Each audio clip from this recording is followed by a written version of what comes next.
Crimson Desert looks amazing. It's easily gonna be one of the best games that we have seen in the past decade at the bare minimum.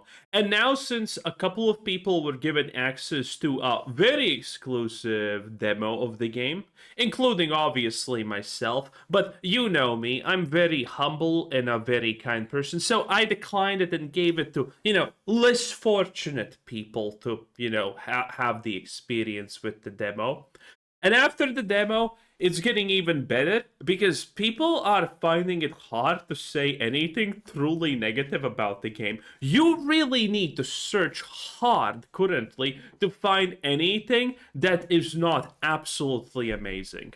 Crimson Desert is one of the most highly anticipated games of 2026, perhaps being a Game of the Year contender taking on Grand Theft Auto 6, which just a couple months ago most people didn't even know this game at all existed. You know what? That's probably gonna be true because the people who like Crimson Desert are probably not gonna be fans of GTA because they're kind of polar opposite games to a degree, I guess. And so people are gonna say no, that this is way better than the other, and they're not gonna back down.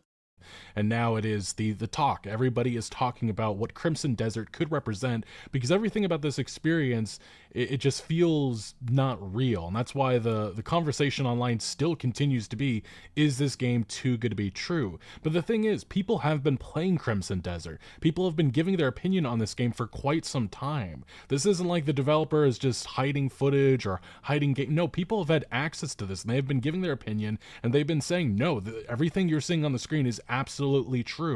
Yeah, we have seen tons of gameplay at this point, tons of mechanics, tons of in-game activities, a lot of stuff. This thing is real, unlike Fable that literally circulates the same 3 screenshots of a faraway kingdom that's probably even fake. Which makes it sound like Crimson Desert is a dream come true of a game. And yeah, the comparisons to Zelda Breath of the Wild and Red Dead Redemption 2, they feel warranted, especially because the praise largely is on the open world, the systems, the combat. And to me, that sounds like a game that really could define 2026. And funny enough, an actual Red Dead Redemption 2 developer actually talked about Crimson Desert. You know what we don't talk enough about the Crimson Desert? It's the fact that its combat system and build path system is gonna actually be really good because we have what, 5 elements, 6 elements, or something like that. I think they were hiding one until the game releases, or we just didn't know about one yet.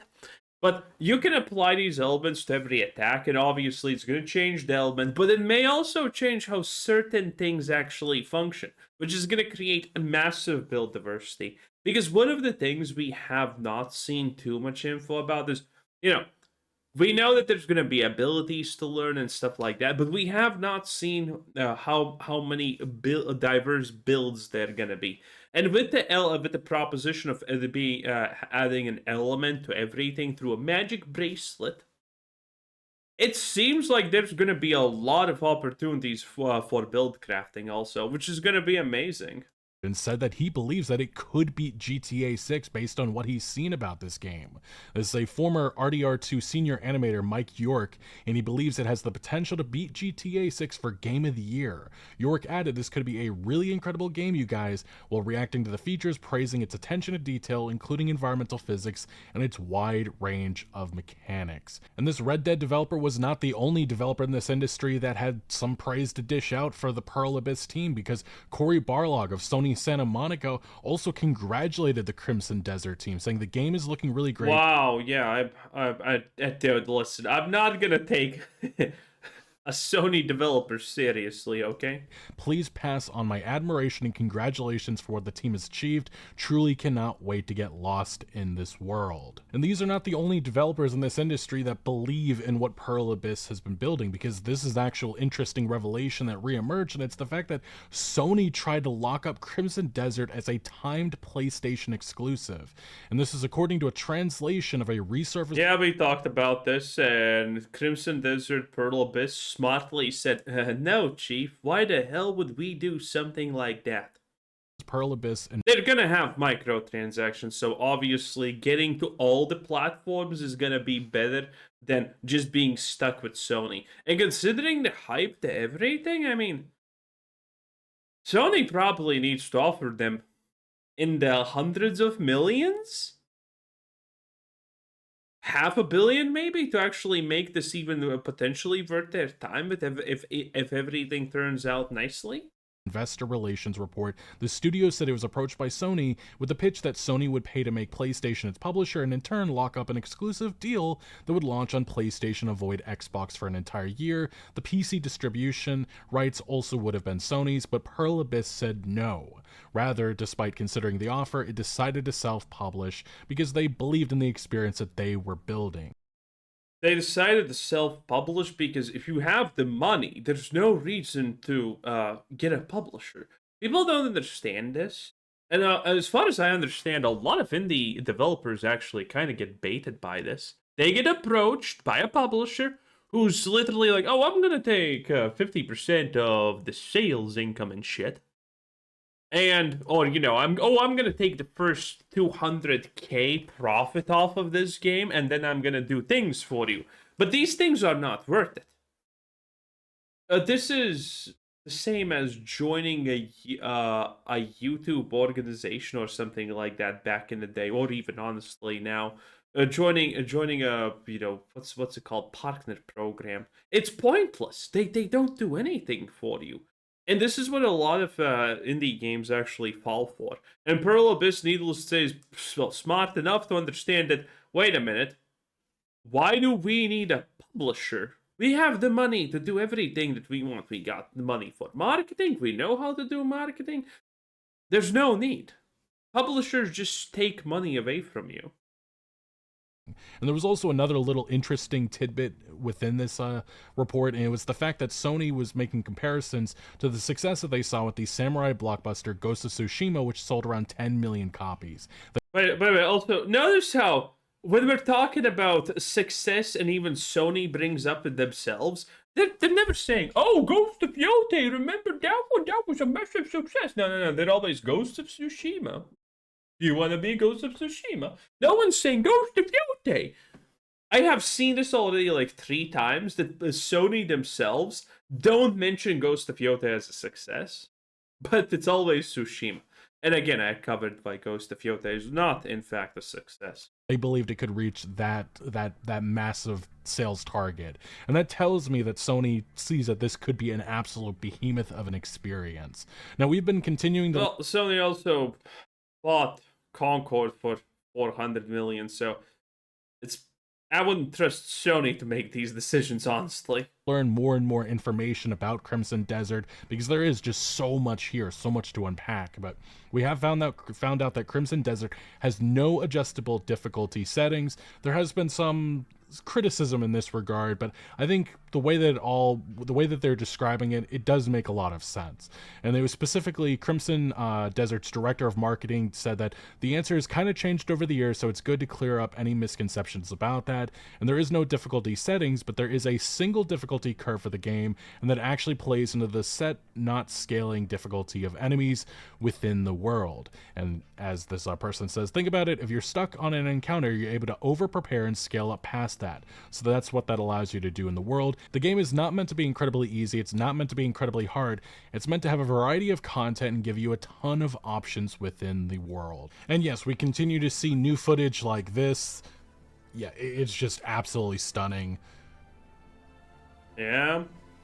Like, the draw distance in this game is just unprecedented. You don't see it on this scale.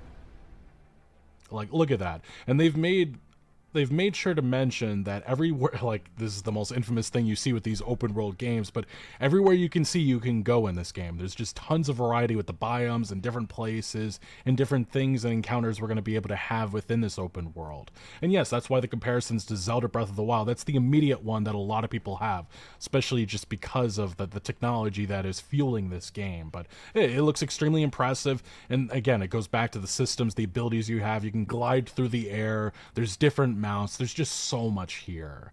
And as another user brought up, like, we're having more and more impressions that continue to pour in from content creators. Yes, the game is real. Yes, it's effing awesome. And this is what content creators have been saying. Combat feels fresh, takes some practice, but plays unlike any combat system they've seen before. The target. Oh, I'm gonna press doubt on that because this looks like more action fast paced oriented. What was the Lord of the Rings game where, you were the undead ranger dude? Shadow of War? Mordor Shadow of War or something like that? I forgot what its name. The one with the Nemesis system. It honestly kind of reminds me of that. It reminds me of, obviously, a Dragon's Dogma 2. That is the best comparison as always. So I doubt that this is going to be completely new. I think this is just a very good spin on what we already have. And that's good. I like that. Again, we don't need to reinvent the wheel. We just need to make stuff good. That's what I am for. Just make stuff good. If you want to reinvent something, go ahead. But primarily focus on making stuff good and fun. That's what I want as a gamer. Audience is content lovers and those who love getting deeply immersed and exploring every nook and cranny, which is music to my ears because that's what I personally love about open world games. Massive amount of content. This isn't a game you can finish in a few days. And yes, we are going to start to see more previews in the next day or so, and then reviews, I think about a day or so before launch. Oh, that's something I don't think I have seen before. Look at this. We're going to start to see charges up attack, previews in the next and day. Bam! That's pretty cool. Or so, and then reviews. Honestly, you know what I want in the games like this? I want someone to just blatantly copy Prototype and be like, okay, here's an ability to stab someone and make him into a living bomb and throw him into a crowd of people. I want that. I think about a day or so before launch. And look, there's just tons of impressions that are already out there. Like this one was from a couple of months ago because yes, at these different gaming events that we've had, like Summer Game Fest, Gamescom, Crimson Desert, the Pearl Abyss team has allowed people to play the game, and they've shown demos, and they've been very transparent about what this game is. As this preview from Next Pit says, Crimson Desert early review, this open world action adventure has insane potential. And they say the game doesn't just look amazing, it feels alive. The game feels natural and leaves a lasting impression. The mission I played included a segment during which you are in control of a cannon. I'm fairly certain that this scene... Oh, we've seen this. This destruction is so good. It's included primarily to showcase how well the open world works while aiming your cannon down a mountain into a beautiful ravine. And then we have another preview, this time coming from Gaming Trend. Elegance that goes beyond visuals. And within this preview, they note that they only played about 30... Yeah, the lighting indoors in monasteries, at least, does seem pretty good, because this is like the, real deal that you can actually see in a church. 35 minutes of Crimson Desert, but in that time it blew me away with the quality of combat and jaw-dropping visuals. The controls are intuitive, that despite my short playtime, I was performing creative combos. And that seems to be a lot of the praise it really is on the combat system, and so many different moves and things you can do. Like, you've seen it within some of the gameplay footage already, the wrestling moves that you can learn and enact. It just seems like there's just tons of variety and different ways to take on missions and quests within this open world. And another preview, this coming from Day One, formerly Xbox Era, and they say that Summer Game Fest 2025 went by in a blur. I can barely recall most of what I did and saw, but Crimson Desert is one of the few things that seared its way into my brain, and it has not left. I got to play a PC build, using a DualSense controller for a full hour. I chopped up dozens of soldiers, smashed a boss with a giant stone pillar, and grapple hooked into my cape, flying in one of the most enjoyable experiences of the show. They continue that there are tons of systems in the game, and the parts I got to play felt like the RPG of my dreams. The story, voice acting, and music were solid, and that's another thing that definitely going to be very curious to see where that lands, because while we have been talking about the open world, the systems related side of this game, the story and voice acting and music haven't been talked about as much, but if that is serviceable or actually even good, this could be an all-time great game. It really could be. And on that note of the story and its voice acting, this is kind of one of the underrated things that really does matter, I think, in the video game industry. But say what you will, Pearl Abyss went out of their way, especially in the English acting side, to get some talent. They got Alec Newman. You may not know his name, but you... Oh yeah, we know this. They did get a lot of very respectable voice actors for this stuff. And I wouldn't... I'm not the biggest fan. I never see a selling point for the game. Oh, they got voice actors. Yeah, I never really see that as a huge selling point for stuff. But at the same time, it is good. Having great voice actors is good. And by the way, I love how they all kind of look like the character that they are playing, or at least resemble. Might remember his role because infamously he was Adam Smasher in Cyberpunk 2077, and he portrays Cliff in Crimson Desert. Hansen, who I believe she did a lot of roles in Baldur's Gate 3 months ago from Fextra Life, and I thought this specific commentary he gave about combat, it should excite people. It really should. Combat of this game is really where it's at. I think anyone who's seen the gameplay of this, the combat is the highlight of this game, and the amount of things you can do in combat of this game is staggering. I don't think I've actually... I wonder if we're gonna get to a point in combat where because this is like a scaling game. The reason it doesn't have difficulties because it's more of that Elden Ring Shadow of the Earth 3 type of experience. And it's like, okay, you do this. If you can, that's great. But if you can't, well, here's the ability to collect these thingamajiggies that lower the difficulty of the game by general and make you stronger. Or grind better gear, grind better levels, get more stats, and then you can kill the boss easier. I wonder if this is going to be like that. Well, it is going to be like that, right? But I wonder how far it's going to go. Because Elden Ring is very tame in how far it chooses to go with these systems. Because these systems, if maybe you haven't played it, I think a lot of people haven't played it, but they're great. Because these systems can be normal and tame. And when I say normal and tame, I mean Elden Ring, okay, grind this out, and then you one-shot magic a boss, and it's the last boss or whatever. And that's even considerably tame to compare how far this can go. Because we're talking about double Dragon Dogma. Because Dragon Dogma, if you haven't seen it or played it, Dragon Dogma 2, is effectively like this. You start off stabby, stabby, stabby. You get to a little bit of a midpoint in the game, power stab, boom. And then you get to the late game and it's like, okay, I stab you 3 times and 5 meteors come crashing down on your head. I wonder if we just haven't seen the late game that is gonna be that level. Because this is from the creators of Black Desert, and Black Desert has a lot of flashy shit. So, I think this Crimson Desert could actually have in the end game the ability to be like Dragon's Dogma. You just charge up an ability and it rains down 5 meteors on your opponents and stuff like that, which is absolutely great, by the way. I wonder if it's going to go this far, considering it doesn't scale the world.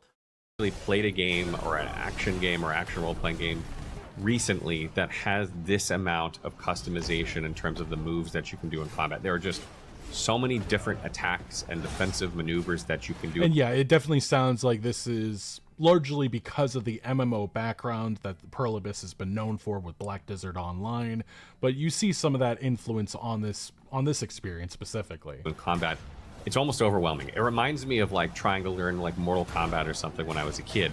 That's kind of the same space. Like when you're, 10, 11 years old, you're trying to learn Mortal Kombat, it's overwhelming, right? That's kind of how I feel when I'm playing Crimson Desert. I'm not 10 or 11 years old anymore, but there's just so many moves.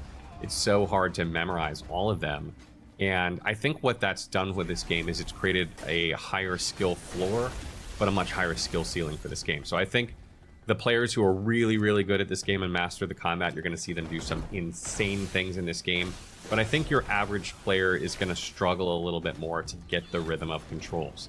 And yeah, that does remind me, the comparison that some people have been making is to the Souls-like games, specifically like Elden Ring.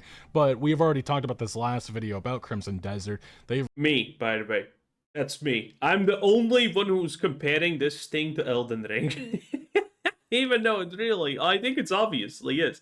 I have seen a lot of videos where people know it's comparing it to Elden Ring. The smartest people compare it to Dragon's Dogma 2, which is the obvious choice, I think. But this does have a lot of Elden Ring type ideas into it. If you remove the way that you progress through the world and story, I mean, I think you start to notice the Elden Ring type of aspects of the game a lot more. really tried to say that this game isn't like a Souls-like, especially in terms of its difficulty.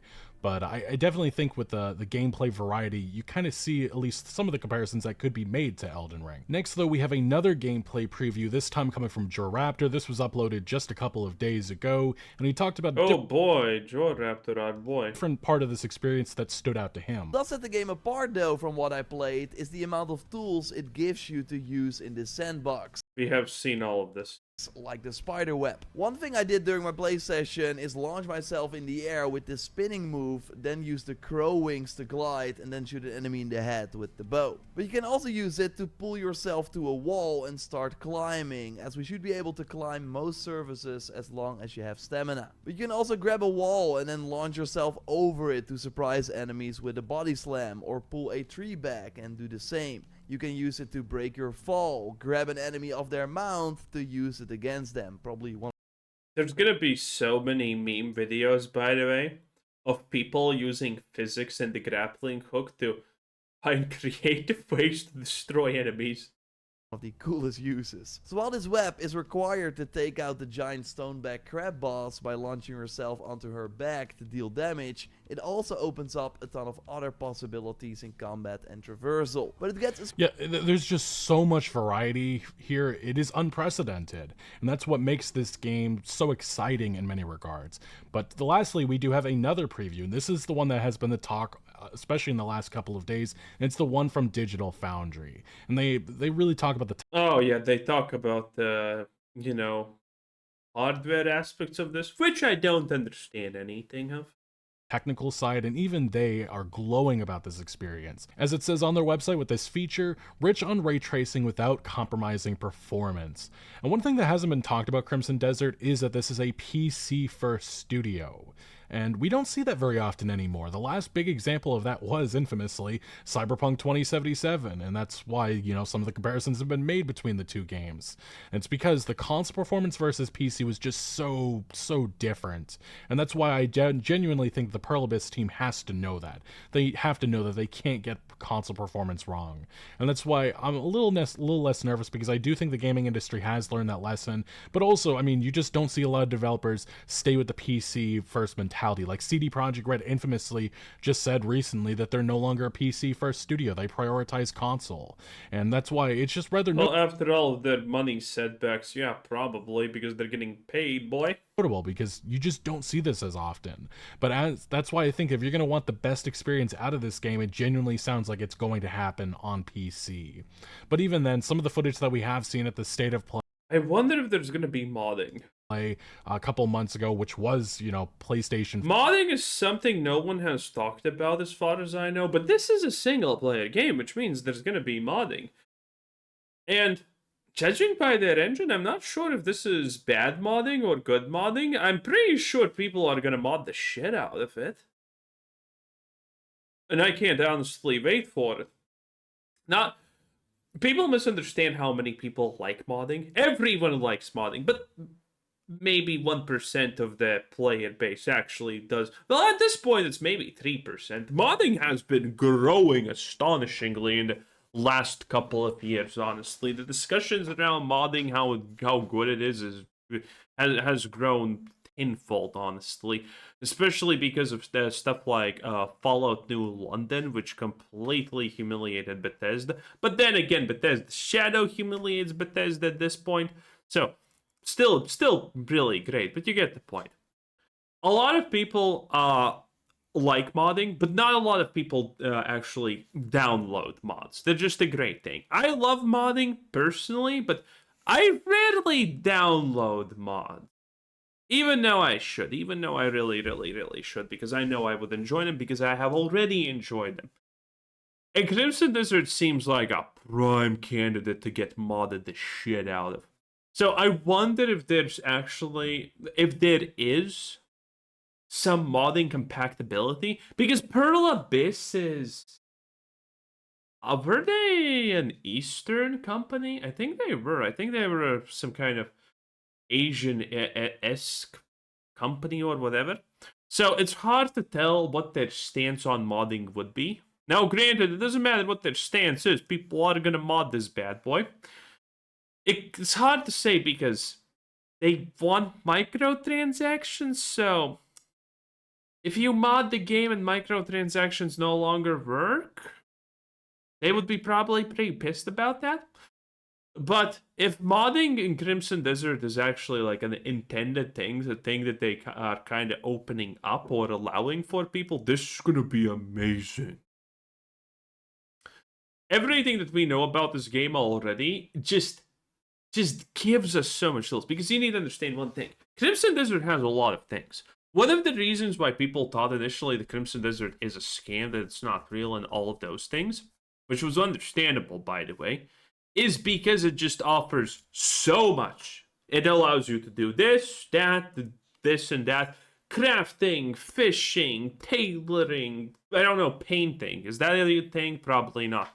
But it allows you to do so much crazy stuff, which means the engine supports all of this. And if the more stuff the engine supports, then better mods can obviously be and get. So the modding scene for this, if it happens, is gonna be wild. Absolutely wild. 5 Pro footage still looked extremely impressive, but specifically the Digital Foundry team had a look at the game. You know, this is obviously all captured on PC, and they say what really impressed them is the visual cohesion in the presentation. The medieval aesthetic combines wide open landscapes, varied environmental types, biomes if you like, along with dense towns and cities with substantial indoor spaces. Think Dragon's Dogma 2. Bro, what do you mean medieval aesthetic and wide open landscapes? There's no such thing as a medieval aesthetic wide open landscape, my dude. Relax, okay? It's just called fucking nature. Dragon's Dogma 2 in terms of world structure, but broader in scope and heavier in systemic design. You could also say that there are hints of The Legend of Zelda Breath of the Wild and how the game world and systems interact, which is a comparison all of us has been making. There are time of day cycles, dynamic weather conditions, and a lived-in world that complements an excellent lighting system. They continue. Ray trace global illumination is key here, used across the board. Yeah, there's a lot of, technical stuff that actually works here, and it's gonna work on potatoes. Well, that's pretty much it. That was Legacy Kill HD. 10 out of 10. Bye.